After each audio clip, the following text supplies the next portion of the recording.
placer para mí reencontrarme una vez más con ustedes. Damos gracias a Dios por esta semana. Esta semana prácticamente va a ser, posiblemente Dios quiera, va a ser la última semana de Romanos. Vamos a hoy día a ver el capítulo 11, prácticamente el capítulo 12 y el capítulo 15, del 12 al 15, 12, 13, 14 y 15. Vamos a hacerlo en dos días. O sea que el día viernes se van a dar cuenta por qué, porque prácticamente 12, 13, 14 y 15 hablan acerca de, se podría decir, acciones que nosotros los creyentes deberíamos tener después de haber aprendido todo desde el capítulo 1 al capítulo 11, ¿no? Entonces es más fácil resumir eso, aunque hay algunos puntos que vamos a tratar de explicarlos, pero si en el caso no pudiéramos lograrlo hasta el día viernes, pues nos extenderemos hasta el día lunes y estaremos terminando el libro de Romanos, y luego vamos a terminar el libro de Tito y el libro de Judas, ¿no? Creo que van a ser libros cortos y bueno, por lo menos, si Dios así lo permite, terminando la cuarentena, ya sea aquí en California, en Lima o en España, aunque España ya terminó, y las demás personas que en Guatemala todavía siguen en cuarentena, pero por lo menos mientras hemos terminado las cuarentenas, habremos por lo menos terminado 3 libros, ¿no? Romanos, Titos y Judas. Y ya cuando volvamos a la normalidad, si es que así Dios lo permite, entonces bueno, veremos los días y los horarios en el cual haremos las transmisiones para que podamos estar todos juntos, ¿no? Y bueno, si la cuarentena continúa, pues ya nos reprogramaremos y reorganizaremos todo para poder estar todos juntos, por lo menos con las personas con las que siempre hemos estado conectados, y podamos seguir aprendiendo la escritura. Bueno, el día de hoy vamos a ver el capítulo 11. Los invito a que juntos podamos orar y podamos iniciar este nuevo video. Vamos a orar. Padre nuestro que estás en los cielos, te damos gracias, Señor, por este tiempo. Te agradecemos, bendito Dios, por tu gloria, por tu honra, Señor, porque te damos honra y gloria. Tú eres un Dios poderoso, tú eres un Dios, eres el único Dios verdadero. Nosotros te adoramos y te exaltamos, Señor, sobre todas las cosas. Te agradecemos por este fin de semana que pasó, porque nos permitiste, Señor, poder pasar un tiempo a cada uno con nuestras madres. Y, Señor, hemos disfrutado ese tiempo en familia. Señor, aunque quizás a muchos de nosotros hemos tenido que ir lejos, pero Padre, tú has estado con nosotros y hemos podido disfrutar cada momento. Te agradecemos, Señor, por las personas que han podido también ver a sus padres, y quizás a las que no tienen a sus madres en este momento junto a ellos, Señor. Te pedimos que tú los fortalezcas y ayudes, Señor, a sus corazones, a que sus corazones sean fortalecidos en ti, Señor. Bendice a sus madres si están lejos, y, Señor, si sus madres ya no están presentes en este mundo, yo te pido que tú los fortalezcas y les des fuerza, Señor, para que ellos puedan poder soportar la ausencia, Señor. Gracias por tu amor y tu bondad, Señor. En el nombre de Jesús ponemos este tiempo en tus manos, Señor. Amén. Amén, Señor. Amén. Amén, hermanos. Los invito entonces a abrir sus Biblias en Romanos capítulo 11. Vamos a leerlo todos juntos y luego vamos a ir analizando algunos puntos. Muy bien. Dice Romanos 11:1, dice: digo pues, ¿ha desechado Dios a su pueblo? En ninguna manera, porque también yo soy israelita, de la descendencia de Abraham, de la tribu de Benjamín. Dice, ¿no ha desechado Dios a su pueblo, al cual desde antes conoció? Eso ya no es una pregunta, ¿verdad? Sino que dice, no ha desechado Dios a su pueblo, al cual desde antes conoció. ¿O no sabéis qué dice de Elías la Escritura? Es decir, pregunta, ¿no? ¿Cómo invoca a Dios contra Israel, diciendo: Señor, a tus profetas han dado muerte y tus altares han derribado, y solo yo he quedado, dice Elías, y procuran matarme? Pero ¿qué les dice la divina respuesta? Me he reservado 7,000 hombres, que no han doblado la rodilla delante de Baal. Así también, aún en este tiempo ha quedado un remanente escogido por gracia. Y si por gracia, ya no es por obras. De otra manera la gracia ya no es gracia.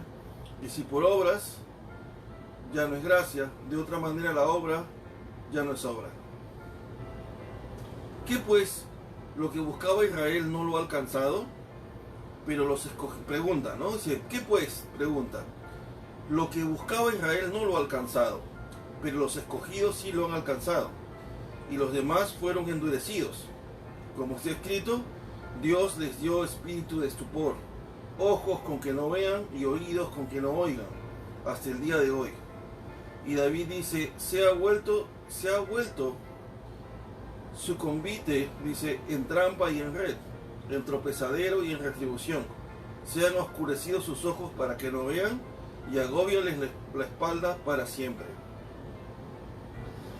Digo pues, dice Pablo otra vez, ¿no? ¿Han tropezado los de Israel para que cayesen?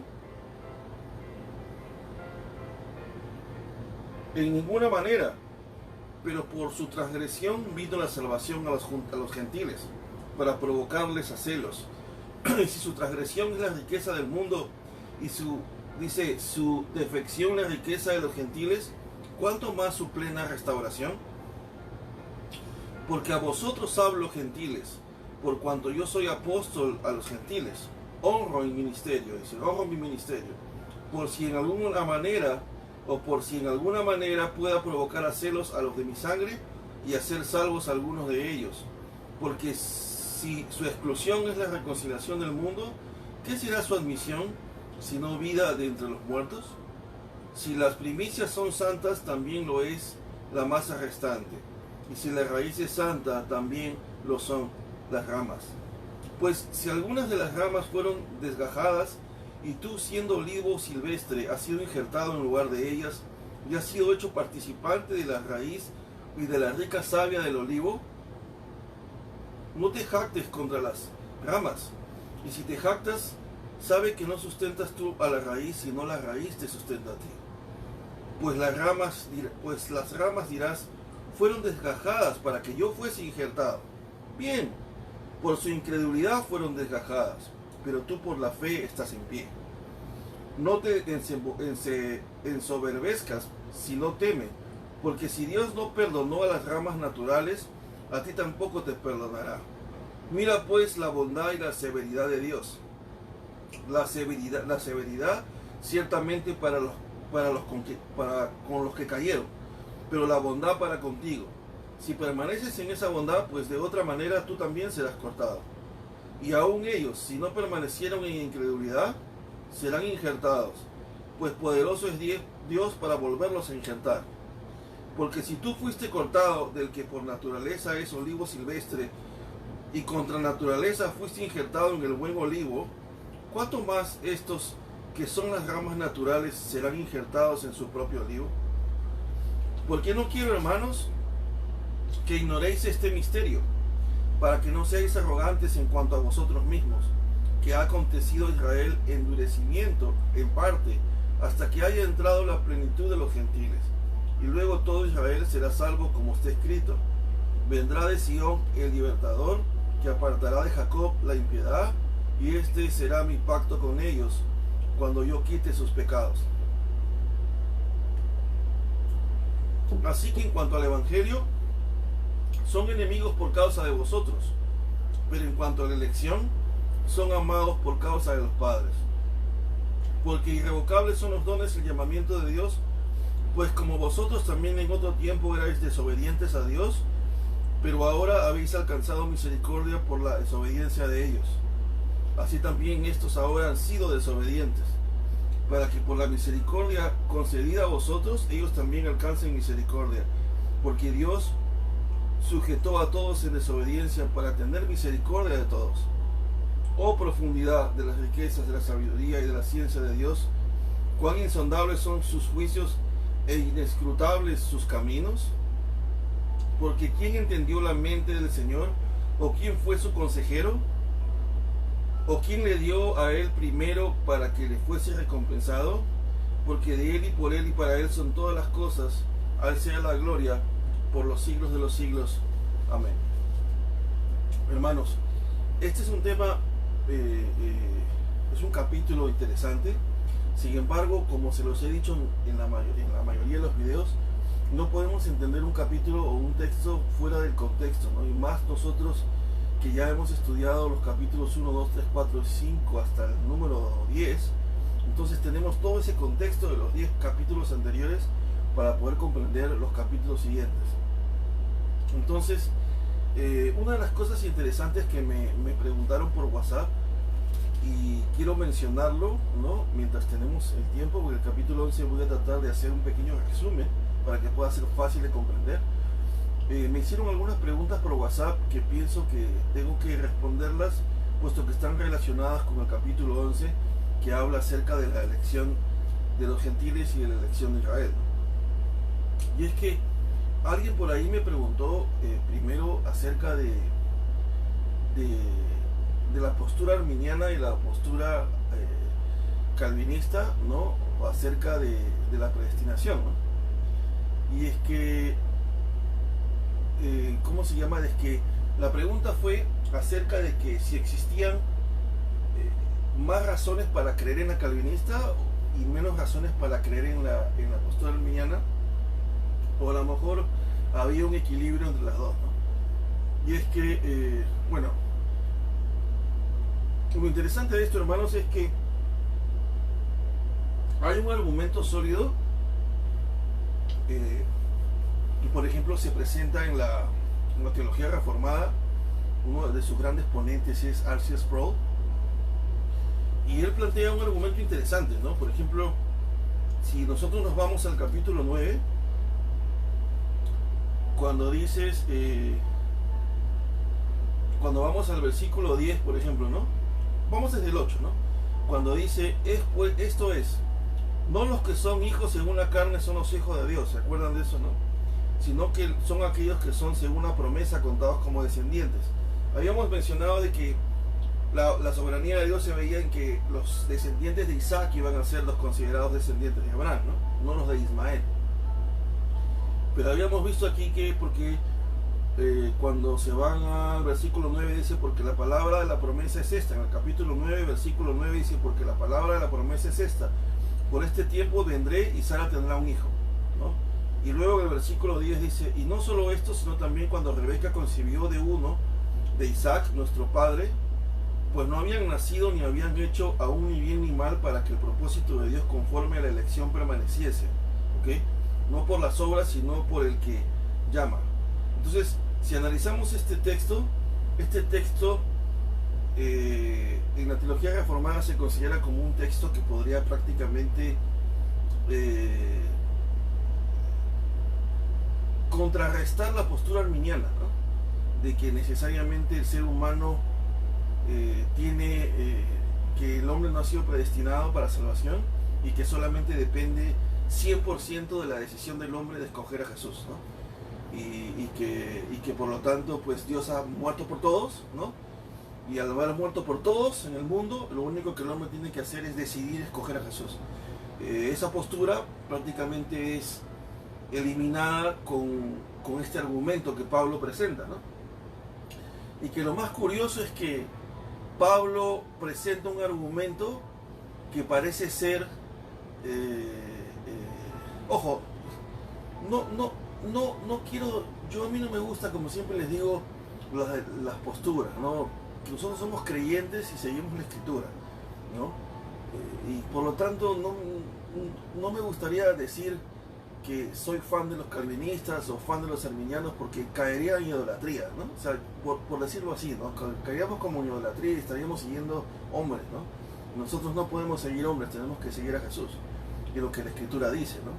Pero prácticamente podríamos decir que la argumentación que Pablo presenta en este texto, ¿por qué tira abajo la postura arminiana, ¿no? Porque Pablo prácticamente está diciendo en el versículo 14, dice, ¿qué pues diremos? ¿Que hay injusticia en Dios? O sea, Pablo al hacer esta pregunta prácticamente está diciendo que tú vas a pensar que lo que te estoy diciendo es injusto, ¿no? Ahora, si Pablo asumiese que lo que él está diciendo es la postura arminiana, de decir de que tú tienes la decisión de elegir a Jesús, entonces no habría la necesidad de que Pablo preguntara si tú piensas que es injusto, ¿no? Porque si de ti dependiera elegir a Jesús y tú eliges no amar a Jesús, entonces, bueno, sería justo, ¿no? Tú mismo bajarías la cabeza y dirías, bueno, fue justo porque yo decidí no elegir a Jesús, ¿no? Eso es justo. Pero si la Biblia dice de que no depende del que corre, porque el texto dice, no depende ni del que corre ni del que quiere, sino de Dios. Entonces algunos podrían pensar, bueno, pero yo quisiera aceptar a Jesús, ¿no? Pero Dios no me ha elegido para yo aceptar a Jesús, entonces eso es injusto. Entonces ahí sí tiene sentido la pregunta de Pablo. ¿Piensas que es injusto? Porque queriendo no puedes, porque se te ha sido prohibido. Ahí sí habría injusticia, ¿no? Humana, o sea, mejor dicho, habría injusticia desde mi mente humana. Pero si me dicen que yo puedo elegir a Jesús y yo decido no amar a Jesús, no habría injusticia para mi mente, porque yo decidí no amarlo. Entonces, la pregunta de Pablo, al preguntarnos si nos parece injusta la decisión de Dios, realmente fortalece la idea de la elección, ¿no? Y además que recuerden que el texto está diciendo algo interesante. En el versículo 10 dice, en el versículo 11, perdón, dice, pues no habían aún nacido, ni habían hecho ni bien ni mal, ni habían hecho. O sea, está hablando de que a lo mejor Dios hubiese esperado que Jacob y Esaú naciesen, ¿no? Y les hubiese dado un tiempo, unos 3, 4 años, o quizás unos 10 años para ver quién era bueno y quién era malo, y a lo mejor hubiesen elegido a ellos, ¿no? Hubiese elegido al más bueno. Pero no, Dios ni siquiera quiso que naciesen. Entonces esto también a veces podría poner un poco en tela de juicio la idea de que Dios salva a alguien en base a su preconocimiento de lo que esas personas van a hacer en el futuro, porque de alguna manera Dios estaría basándose en las obras de esas personas. Pero el texto está diciendo claramente de que ni siquiera ellos dos habían nacido como para que Dios se basase en el bien y en el mal que alguno de los dos hubiese hecho. Y ahí mismo Pablo está diciendo, puesto que Dios no se basa en las obras, de esa manera va a prevalecer dice, el propósito de Dios conforme a la elección. O sea, que Dios elige, Dios es quien elige. Ahora, nosotros no podemos entenderlo, hermanos. Simplemente Dios es soberano, y Dios es, como hemos leído en el capítulo 9, es quien hace y deshace, porque Él es Dios. De alguna manera, ninguna persona las personas tenemos que elegir de alguna manera, y hay un equilibrio, ¿no? Tratamos de buscar ese equilibrio en que Dios ha elegido, pero a la misma vez Dios ha elegido a alguien, ha sido predestinado para la salvación, pero de alguna manera también la persona tiene que elegir a Jesús, o sea, mejor dicho, decidir seguir a Jesús, ¿no? Esto es un tema muy complicado, porque tendríamos que analizarlo, como les dije la vez pasada, a la luz de muchos textos. No es algo que solamente tendríamos que verlo como un versículo, son muchísimos textos, y es algo de mayor profundidad, ¿no? Como les dije la vez pasada, podríamos analizar estos temas ya por separado después de que terminemos Romanos, y analizar estos temas acerca de la salvación, ¿no? Acerca de la fe, acerca de la predestinación, y podríamos hacer algunos análisis ya como tema, ¿no? Como algo temático. Y ahí sí vamos a poder explayarnos, ¿no? Por el momento, el texto nos está aclarando que Dios ha decidido elegir, y Él elige porque Él es Dios, ¿no? Es su soberanía. Ahora, otra de las preguntas que me hicieron por WhatsApp es acerca de la predestinación doble, ¿no? La doble predestinación. Porque alguien me dijo, hermano, ¿y la doble predestinación dónde entra, no? Y esto es algo interesante también, porque esto nos lleva al hipercalvinismo, ¿no? Una cosa es el calvinismo, que en realidad son propuestas que Calvino hizo, pero no necesariamente Recuerden que estas ideas de Calvino vinieron resultado de la Reforma, ¿no? Y la Reforma no solamente es que se propone de que la salvación es por fe, sino que se habla de sola escritura, ¿no? Se habla de que la escritura es suficiente, que no necesitamos otros argumentos, sino que la escritura es suficiente para poder entender el plan de Dios, ¿no? O sea, poder entender la doctrina de Cristo, la doctrina de la salvación, todo está en la escritura. Entonces, prácticamente los precursores o los reformadores, ¿no? los representantes de la reforma, lo que hacen es llevar todo a la luz de las escrituras y eliminar las tradiciones, ¿no? Esa es la razón por la cual algunos argumentan que en realidad las posturas o el planteamiento de Calvino no era calvinista, en el sentido de que era algo que a él le parecía y él trató de presentar algo que era su punto de vista, sino que muchos plantean de que las ideas calvinistas en realidad eran ideas bíblicas, ¿no? Él trató de analizar las cosas de acuerdo a lo que la Biblia decía. Bueno, eso es algo interesante y es la razón por la cual ya el hipercalvinismo, o sea, ¿no? O algunos no le llaman hipercalvinismo, sino le llaman subcalvinismo, ¿no? O anticalvinismo. Y es lo interesante es que plantean por qué la doble predestinación, ¿no? Porque algunos plantean de que Dios ha predestinado a algunos para salvación y por lo tanto Dios le da la fe para que ellos crean en Jesús, y a estos que han sido predestinados para salvación, para muerte que diga, Dios lo que hace es darles más maldad para que se pierdan, ¿no? Por eso se llama doble predestinación, ¿no? Porque está esta y esta. Pero en realidad la otra postura es que eso es lo que le llaman hipercalvinismo, ¿no? O algunos, como digo, subcalvinismo o anticalvinismo. Pero lo otro es que simplemente Dios le da la fe a los que han sido elegidos para que ellos puedan seguir a Cristo, y a los que han sido predestinados no para salvación simplemente no les da nada, ¿no? Los deja a la deriva, o sea, a su propia suerte, por decir así, porque ningún ser humano que no le haya sido dada la fe para creer en Jesús, por el hecho de estar muerto en sus delitos y pecados, según Efesios capítulo 2, lo único que va a hacer es seguir perdiéndose, ¿no? Porque ningún ser humano que está muerto en sus delitos y pecados jamás va a poder ver la luz, ¿no? Ahora, como les dije, no hay injusticia según esta postura, porque las personas que han sido condenadas, pues Dios está haciendo justicia con ellos, ¿no? Porque simplemente está dándoles lo que merecen, ir al infierno, porque todos han pecado, delante de Dios no hay justo ni alguno, y los demás están recibiendo gracia simplemente, ¿no? Como le digo, este es un tema muy extenso y delicado, y hay que analizarlo a la luz de muchos textos y de muchos contextos también. Pero ahora, en base a esto, el capítulo 11 va a presentar algo interesante. La postura dispensacionalista,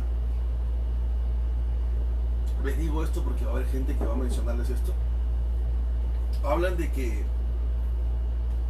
hay dos grupos, ¿no? La iglesia, que son los gentiles, y los judíos, que son Israel, ¿no? Y se plantea de que la iglesia es la que va a ser raptada en el rapto pretribulacional, y luego los que se van a quedar en la cancha van a ser Israel, que no creyeron, ¿no? Y prácticamente se plantea en esta postura de que los judíos no van a empezar a creer en Cristo hasta que todos los gentiles hayan alcanzado salvación. Los gentiles que han sido elegidos para salvación se salven, y luego los israelitas o los judíos van a pasar a la cancha, por decir así, en la gran tribulación y en la tribulación, para que prácticamente ellos, muchos de ellos van a creer en Jesús, ¿no? Entonces se habla de dos grupos, ¿no? El pueblo elegido de Dios, que es Israel, y la iglesia, ¿no? Sin embargo, el texto de Romanos capítulo 11 no menciona eso. Si lo leemos de manera bíblica, por decir así, no tendríamos que llegar a esa conclusión. Si lo leemos en base a comentarios, tendríamos una idea preconcebida quizás a la hora de analizar el texto de Romanos 11, ¿no? Pero en realidad Romanos 11 lo único que habla es de el buen olivo, que es Israel, que fue el pueblo elegido de Dios, llamado el buen olivo, ¿no? Y la figura es esta, ¿no? Este es el buen olivo, y que es el pueblo de Israel, y las ramas representan a cada judío o cada israelita, ¿no?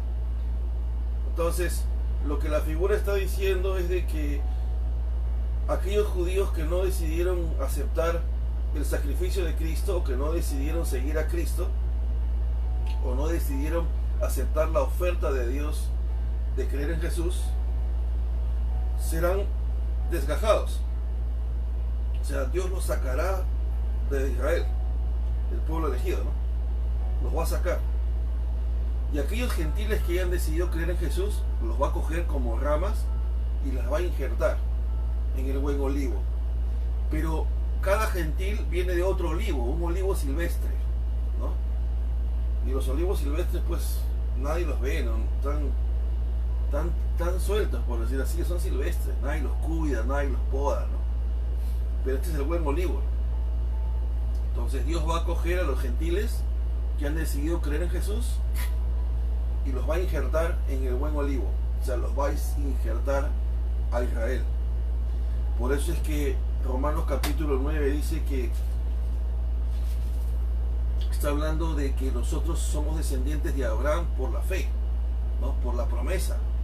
No somos descendientes de Abraham por la carne, pero somos descendientes de Abraham porque hemos decidido creer en Jesucristo, ¿no? Y esa fue la promesa que Dios le dijo a Abraham, que por causa de él todas las naciones de la tierra iban a ser bendecidas.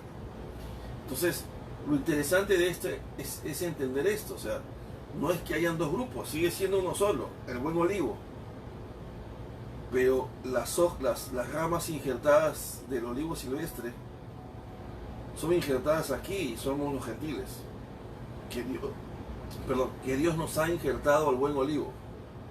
Pero es un solo pueblo, una sola iglesia, ¿no?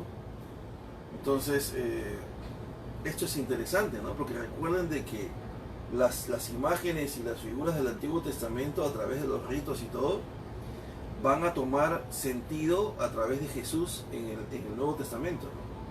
Por eso es que nosotros ya no practicamos sacrificios, ni los judíos tendrían por qué practicar sacrificios de matar corderos o hacer sacrificios o hacer rituales, porque todo eso era sombra de lo que había de venir. Entonces, vivir el Nuevo Testamento, por decir así, aunque la palabra Nuevo Testamento no es bíblica, pero el nuevo pacto en Cristo es prácticamente para todos, para judíos y gentiles. Es la misma idea. No hay dos grupos separados. Ahora, lo interesante de esto es que vamos a leer el texto ahora y vamos a ir analizando algunas cosas que me parecen importantes, ¿no? Y es que, por ejemplo, en el versículo 1 dice: digo pues, ¿ha desechado Dios a su pueblo? Bueno, Pablo está preocupado en el versículo 11 y está lanzando una pregunta: ¿crees tú que Israel ha sido desechado porque ellos crucificaron a Jesús?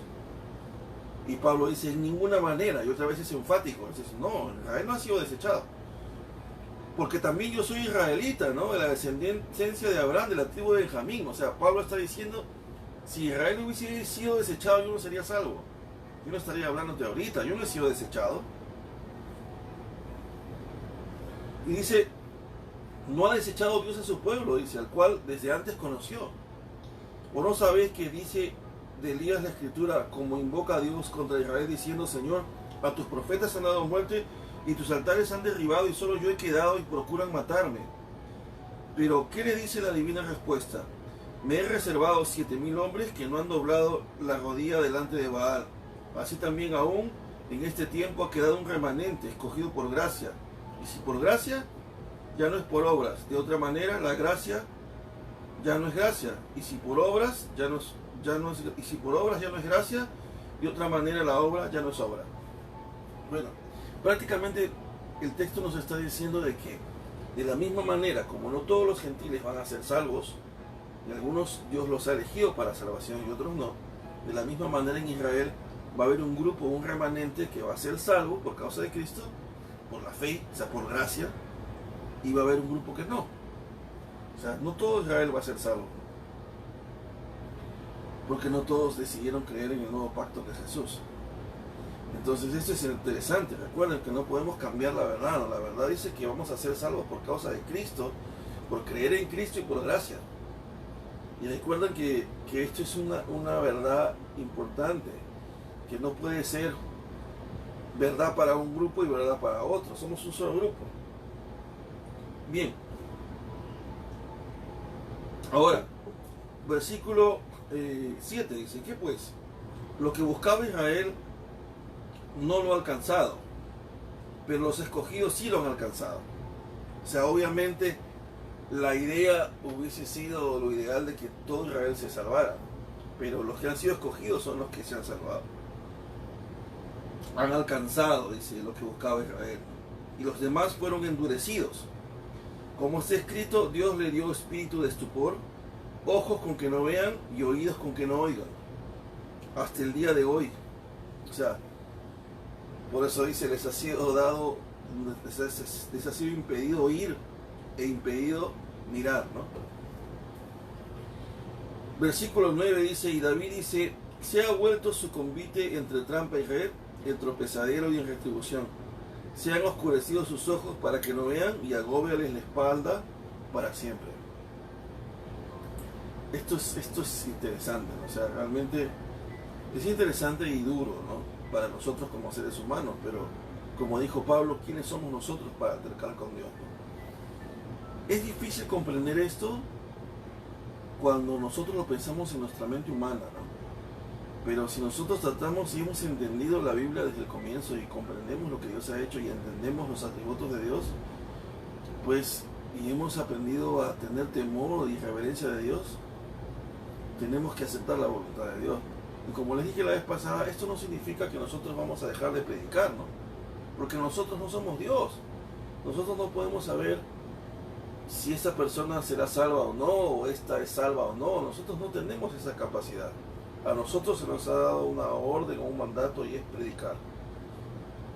Nosotros tenemos que predicar y orar por las personas. Señor, oro por tal persona. Señor, oro para que esta persona entregue su vida a Jesús. Nuestra labor no es ir a mirar a ver ¿será que este Dios lo va a salvar o no? Y ese sí, y este no. No, nosotros no podemos. No depende de nosotros. Nosotros no tenemos la capacidad de ver eso. Nosotros tenemos que seguir predicando con amor. Tenemos que seguir predicando el Evangelio.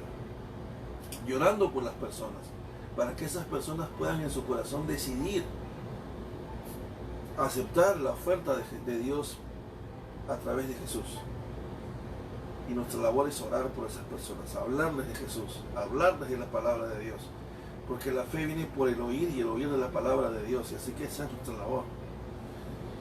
Muy bien, versículo 11, digo pues, ¿han tropezado los de Israel para que cayesen? En ninguna manera, dice. Pero por su transgresión vino la salvación a los gentiles, para provocarles a celos, ¿no? O sea, debido a que ellos tropezaron, que Israel tropezó y que Israel falló a Dios, Dios dijo, ok, ¿no?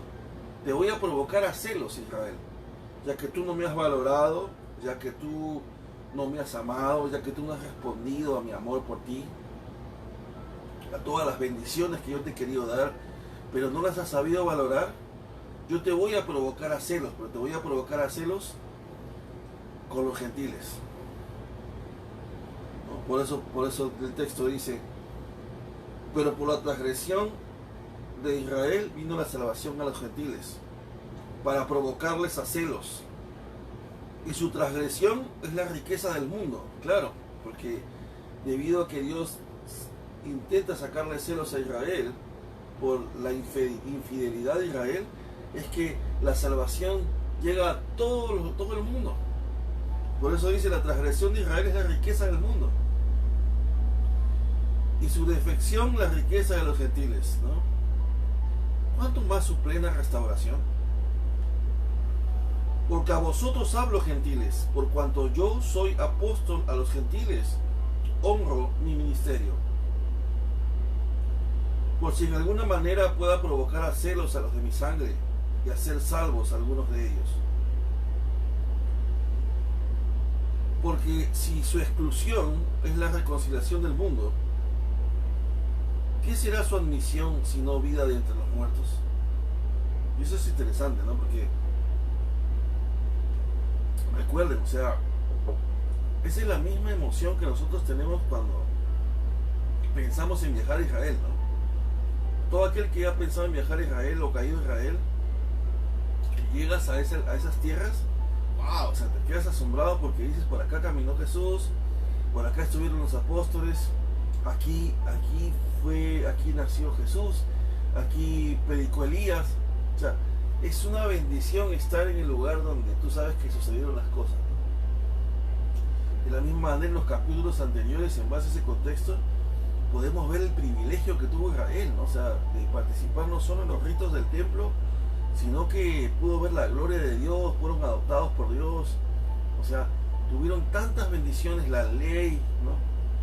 Y, o sea, imagínense, o sea, si una persona que pudo conocer y vivir bajo el antiguo pacto puede renacer bajo el nuevo pacto al creer en Jesús, pues wow, o sea, es una cosa pero fabulosa, ¿no? O sea, poder haber estado en los dos, ¿no? O sea, entender el anterior y entender el nuevo. O sea, nosotros nunca hemos estado en el antiguo pacto, ¿no?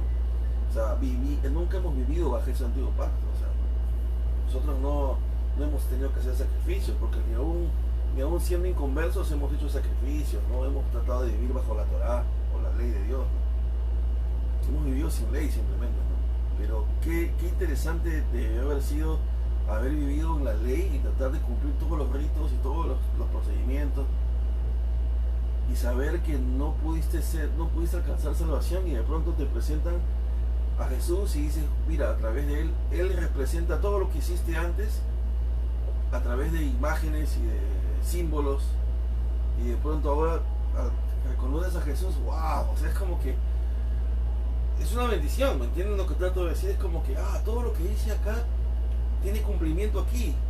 Jesús le da sentido a cada cosa que yo hacía en el pasado. O sea, debe ser maravilloso, ¿no? Me imagino. Y Pablo está diciendo en el versículo 14, por si en alguna manera pueda provocar a celos a los de mi sangre y hacer salvos a alguno de ellos, porque si su exclusión es la reconciliación del mundo, ¿qué será su admisión, no? Será vida, dice, será vida de entre los muertos, o sea, ¿no? Si las primicias son santas, también lo es la masa restante. Y si la raíz es santa, también lo son las ramas, ¿no? Pues algunas de las ramas fueron desgajadas, y tú, siendo olivo silvestre, has sido injertado en lugar de ellas. O sea, otra vez Pablo está diciendo, si las ramas fueron desgajadas, o sea, sacadas, judíos que no creyeron en Jesús fueron sacados del olivo, del buen olivo, y tú, siendo olivo silvestre, has sido injertado en lugar de ellas, y has sido hecho participante de la raíz y de la rica savia del olivo. O sea, has sido partícipe de las bendiciones de ese olivo, ¿no? De poder tener acceso a la comunión con Dios, a la presencia de Dios, a la vida eterna, a recibir de su espíritu. O sea, has sido partícipe de toda la raíz, la savia, la rica savia del olivo, ¿no? Lo que nosotros experimentamos en Jesús, ¿no? No te jactes contra las ramas, ¿no? O sea, como decir, esos judíos que no creyeron en Jesús, ¿no? Son unos tales son tal por cual, ¿no? Y empiezas a criticar. Pero no, Pablo dice, porque está hablando de esa época, ¿no? O sea, dice, no te jactes, ¿no? O sea, no los menosprecies, ¿no? Porque así como tú has sido, dice, mira lo interesante, ¿no? No te jactes contra las ramas, y si te jactas, sabe que no sustentas toda la raíz, sino la raíz te sustenta a ti, ¿no? O sea, tú también eres alguien que dependes de la raíz. Pues las ramas, dirás, fueron desgajadas para que yo fuese injertado. Como decir, bueno, a ellos lo sacaron y me pusieron a mí en su lugar, ¿no? O sea, que ya no hay espacio para ellos. Bien, por su incredulidad fueron desgajadas, pero tú por la fe estás en pie. No te ensoberbezcas, no seas soberbio, ¿no?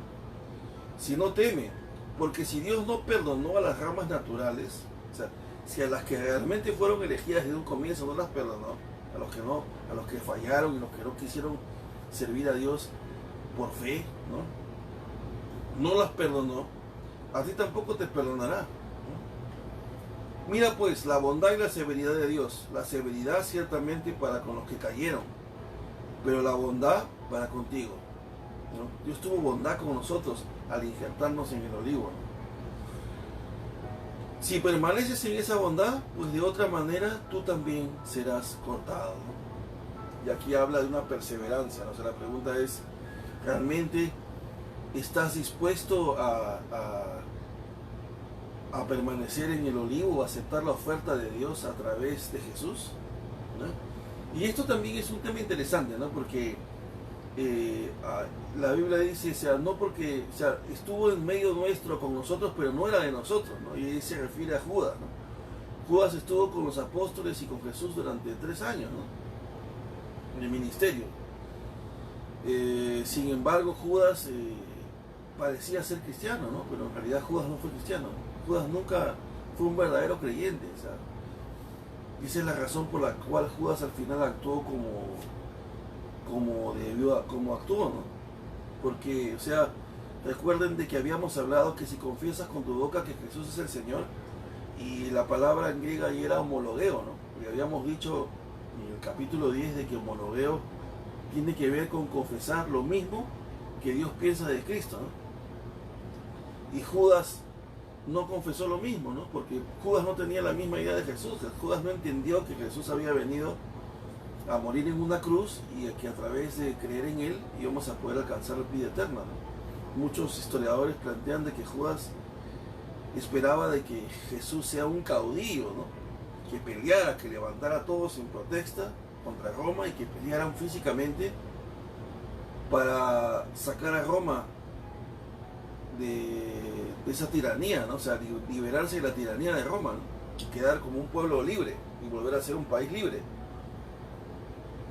Prácticamente Judas tenía una idea equivocada de Jesús, ¿no? O sea que Judas no practicó homologueo, ¿no? Porque él no tenía la misma idea de Cristo, de lo que las escrituras decían de él, ¿no? Él pensaba que Jesús tenía que ser un caudillo, ¿no? Él no creyó en Jesús como Mesías y Salvador, como Rey, si no hubiese hecho lo que él hizo, ¿no? Judas no fue salvo, ¿no? O sea, Judas nunca fue creyente, o sea, él estuvo con ellos, ¿no? Y esa es la razón por la cual mencionamos al principio de este libro, de que hay mucha gente que va a la iglesia, pero son sus obras lo que demostrarán si realmente son creyentes reales, ¿no? Y a veces, como les digo, pueden pasar años y luego al final te das cuenta de personas que de pronto se equivocan y nunca más regresan a la iglesia, nunca más los ves, pasan años, ¿no? Sin leer la Biblia, sin orar, sin hacer nada, ¿no? Puede pasar 1 mes, 2 meses, quizás 5 meses, 6 meses, estás en shock, ¿no? Por a lo mejor un pecado grande que cometiste y no te puedes perdonar, ¿no? Pero 8, 9, 10 años, 15 años, ya no, ¿no? O sea, entonces ahí realmente, aunque nosotros no somos quien para juzgar a nadie, pero a lo mejor existe una gran probabilidad de que esa persona realmente su conversión no fue real, no permaneció en lo que él aparentemente había decidido hacer, ¿no? Y es creer en Jesús y seguirle. Y bueno, una de las cosas interesantes aquí es que el versículo 23 dice, y aún ellos, dice, si no, dice, así como tú puedes ser cortado, si los que han sido desgajados, o sea, los judíos, los israelitas, no permanecen en incredulidad, o sea, quiere decir que si deciden creer en Jesús, serán injertados otra vez, ¿no? O sea, los habían desgajado, pero otra vez los vuelven a injertar. O sea, que hay judíos que, a pesar de que no creyeron en Jesús o no han creído en Jesús, pues lo van a hacer, ¿no? En el proceso, ¿no? Y van a ser injertados otra vez al buen olivo, ¿no? O sea, muy bien, entonces dice versículo 24, ¿no?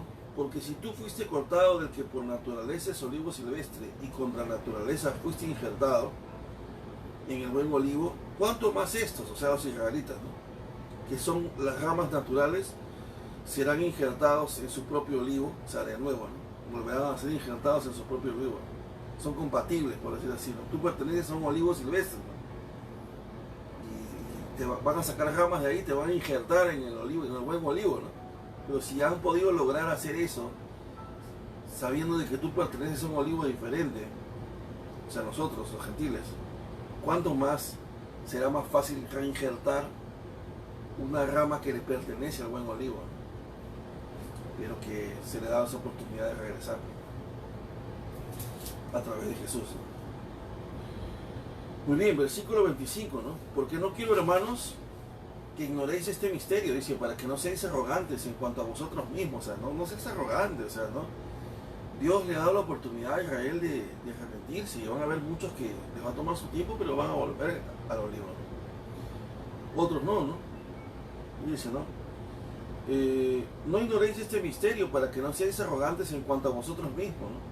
Ya ha acontecido a Israel endurecimiento en parte hasta que haya entrado la plenitud de los gentiles, y luego todo Israel será salvo, como está escrito, ¿no? Este texto es interesante, ¿no? Porque, por ejemplo, uno de los grandes comentaristas, como Kingsmaker, por ejemplo, Kingsmaker plantea algo interesante, que cuando habla acerca de que Dios va a endurecer a Israel hasta que haya entrado la plenitud de los gentiles, lo que está tratando de decir es que en cada etapa de la historia, ¿no?, va a haber un grupo de judíos que van a ser salvos y otros no, ¿no? Y luego todo Israel será salvo. Aquí no se refiere a que todo Israel va a ser salvo, sino que en base al contexto inmediato y a todo lo que hemos aprendido, van a ser salvos el grupo de los que han sido elegidos para salvación. O sea, ahora, veamos acerca del versículo 26, dice, y luego, o sea, todos los que han sido, los que están en el buen olivo, ¿no? Porque algunos que han sido desgajados y no van a volver, ¿no? O sea, dice, y luego todo Israel será salvo, como está escrito, dice, vendrá de Sion el libertador, que apartará de Jacob la impiedad, y este será mi pacto con ellos, dice, cuando yo quite sus pecados, ¿no? Así que en cuanto al evangelio, son enemigos por causa de vosotros, dice, ¿no? Pero en cuanto a la elección, son amados por causa de los padres. Porque irrevocables son los dones y el llamamiento de Dios, dice. Pues como vosotros, también en otro tiempo, erais desobedientes a Dios, pero ahora habéis alcanzado misericordia por la desobediencia de ellos. Así también estos ahora han sido desobedientes, para que por la misericordia concedida a vosotros, ellos también alcancen misericordia. Porque Dios sujetó a todos en desobediencia para tener misericordia de todos. Oh profundidad de las riquezas, de la sabiduría y de la ciencia, dice, ¿no?, de ciencia de Dios, cuán insondables son sus juicios e inescrutables sus caminos. Porque ¿quién entendió la mente del Señor? ¿O quién fue su consejero? ¿O quién le dio a él primero para que le fuese recompensado? Porque de él y por él y para él son todas las cosas, y él sea la gloria por los siglos de los siglos. Eso es algo interesante, ¿no? Porque este tema es complicado, ¿no? Es difícil de entender si lo vemos de nuestra mente humana, ¿no? Y por eso Pablo sabe que estas cosas son difíciles de comprender, ¿no? Y aún el apóstol Pedro, en una de sus cartas, él hace un comentario acerca de que muchas de las cosas que Pablo enseña son difíciles de entender. Sin embargo, aquí Pablo está diciendo, oh profundidad de las riquezas de la sabiduría y la ciencia de Dios, ¿no? Cuán insondables son sus juicios e inescrutables sus caminos. Es difícil entender los juicios de Dios y sus caminos. Qué complicado es entender la mente de Dios. Porque ¿quién entendió la mente del Señor? O sea, como si no hay ni uno, ¿no? ¿Quién puede entender la mente del Señor? Nadie, ¿no? Nadie puede comprender la mente de Dios. ¿O quién fue su consejero? O sea, ¿alguien se puede atrever a decir que las decisiones que Dios toma es porque alguien le aconsejó eso a Dios? No, nadie. O sea, nadie puede atribuirse que puedes darle consejos a Dios, ni entender su mente. No puedes comprenderlo. Por eso es que Él es Dios. Y esta es una de las cosas que vuelvo a mencionar, ¿no? Mucha gente que va a la universidad o que ha ido a la universidad, ¿no?, y que ha leído libros y todo, a veces son un poco insolentes en este aspecto, ¿no? Un poco son soberbios, ¿no? Cuando tratan de decir, no, la Biblia no se entiende, tiene contradicciones. La Biblia no se puede contradecir, ¿no? Se contradice cuando lees textos sin contexto. O sea, tienes que leer, la Biblia es un compendio, ¿no? Y se entiende completa, ¿no? Y a veces muchas personas que que argumentan en base a su conocimiento pretenden tratar de entender a Dios con su conocimiento, ¿no? Y como lo he dicho, o sea, hasta los grandes científicos, y lo mencionamos en uno de los videos, hombres eruditos en cuestiones de temas de ciencia, ¿no? Dijeron aún ellos mismos que lo que ellos conocían era imposible entender la mente de Dios. O sea, gente que había recibido premios, ¿no? O sea, gente que descubrió cosas, fórmulas que han pasado a la historia, ¿no? Ninguno de ellos se atrevió a cuestionar a Dios, o sea, y a veces, como le digo, la gente contemporánea que ha obtenido un título en ciencias, en física, química, literatura, ¿no? Historia, ¿no? Ingeniería, o pretende a veces, o abogado, ¿no? Argumentar, ¿no? Y tratar de comprender la mente de Dios, ¿no? Y como no pueden comprender la mente de Dios, entonces deducen de que Dios no existe, ¿no? Porque la Biblia está equivocada. Y cuando deberían ser más humildes, ¿no? Y decir, bueno, no puedo comprender la Escritura, Señor, ayúdame, no ten misericordia de mí, ¿no? Y recuerden, o sea, una de las cosas interesantes es que el hecho que no podamos comprender algo no significa que no exista, ¿no? Existe la posibilidad que exista, ¿no? Como siempre menciono, cuando existía la alquimia, ¿no? Los orígenes de la química, y los alquimistas mezclaban sustancias, ¿no? Y de pronto cambiaban de color, se pensaba que era magia, ¿no? Por eso es que la alquimia, que era química en realidad, fue considerado como algo misterioso, ¿no? O sea, hasta parecía ocultismo, ¿no? Magia, una cosa así. Pero luego, cuando la ciencia fue evolucionando, se fueron dando cuenta de que existían las reacciones químicas, ¿no? Y lo interesante de la química es que es la ciencia, o la ingeniería química es el proceso por el cual tú puedes transformar la materia, ¿no? A través del proceso. Por lo tanto, a través de una reacción química tú podías transformar ciertas sustancias y convertirlas en otras, ¿no? Y era ciencia, solo que para la época de la alquimia no existía todo eso, y por lo tanto lo desconocido, ¿no? Se decía que era magia, porque no se podía explicar, ¿no? Sin embargo, de la misma manera, cuando tratamos de comprender la Escritura, en nuestra ignorancia podemos decir que no existe, pero en realidad hay cosas que no es que no existan, no sé, pues algo que nuestra inteligencia y nuestra capacidad humana no da para entender estas cosas, ¿no? Son cosas que realmente necesitamos mucha humildad, mucha oración, y para poder entenderlas, ¿no? Y para que el Espíritu de Dios nos ayude a comprenderlas y a aceptarlas. Y termino con esto, ¿no? San Agustín dice que un día él estaba en la playa, ¿no? Y desde la orilla de la playa miraba todo el mar, ¿no? Y decía, wow, o sea, se quedaba sorprendido porque miraba un mar inmenso que parecía nunca terminar. Y de pronto en su mente, él decía, ¿cómo es posible que el mar sea tan grande, que parece ser infinito? ¿Cómo es posible que los vientos puedan mover las olas? ¿Y cómo es posible que pase esto y el otro? Y se rompía la cabeza tratando de entenderlo. Cuando de pronto vio un niño que había hecho un huequito en la arena, y con un pequeño baldecito como este, quizás más grande, iba al mar, llenaba el recipiente de agua del mar y venía y lo echaba al huequito. Y así el niñito iba y venía, ¿no? Iba al mar, llenaba el baldecito y venía el huequito de arena y lo echaba, ¿no? Y San Agustín lo miraba y decía, ¿este niño qué tendrá, no? O sea, ¿qué hace? Y le pregunta y le dice, hey niñito, ven, le dice, sí, dígame, ¿qué intentas hacer?